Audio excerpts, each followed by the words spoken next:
de ser, é isso mesmo, né? Ele não se enquadra dentro de deficiência, não é uma doença.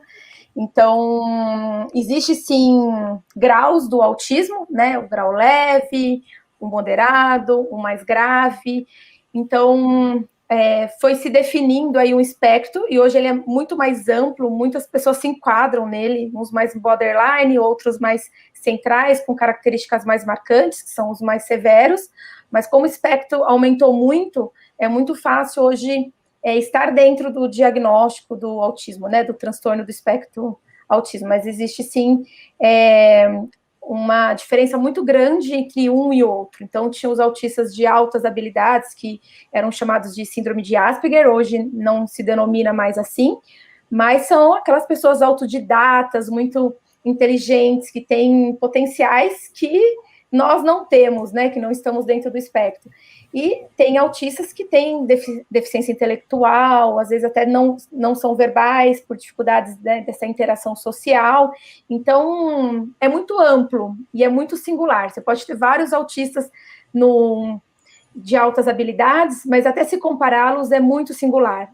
Qual o potencial de habilidade, o que é seu super foco aí, é muito diferente um do outro, né? Então, é uma avaliação e uma característica muito individual estar no espectro do autismo, né? Não existe muita regra, não, para classificá-los. E com qual idade, assim, já é possível diagnosticar? Júlio, bem no começo, assim, bebê, a gente já pode observar alguns sinais, mas é muito difícil, porque muitas condições aí do desenvolvimento infantil podem estar interferindo também, às vezes até condições ambientais, né? Então, tem que observar como um todo, né? O desenvolvimento próprio da criança, seu contexto ambiental.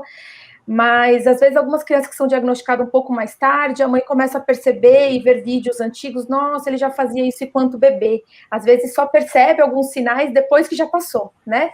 Na época ali que está acontecendo, acaba não sendo um alerta para buscar ajuda.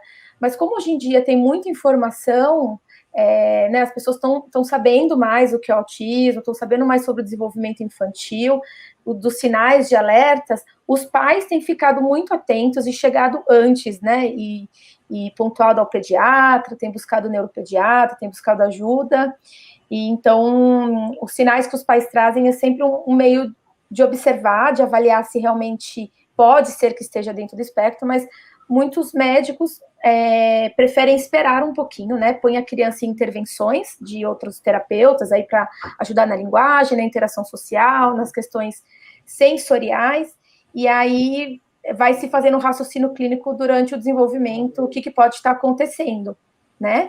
Então, alguns fecham bem cedinho mesmo, porque os sinais são bem marcantes, outros ficam nessa observação, já intervindo para fechar com 2 aninhos, 2 anos e meio.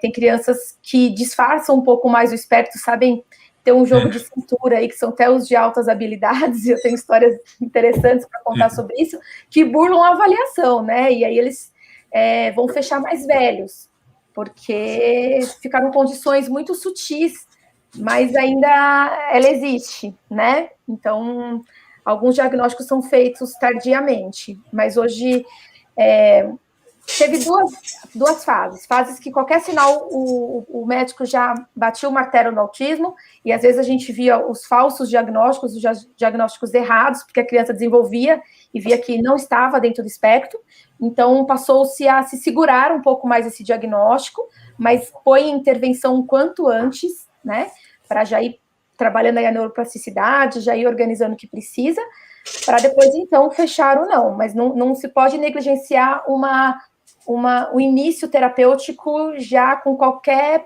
ponta de dúvida, com qualquer sinal. E aí, às vezes, esse diagnóstico vem mais tardiamente, mas as intervenções já começaram, que o médico vai acompanhando isso tudo, né?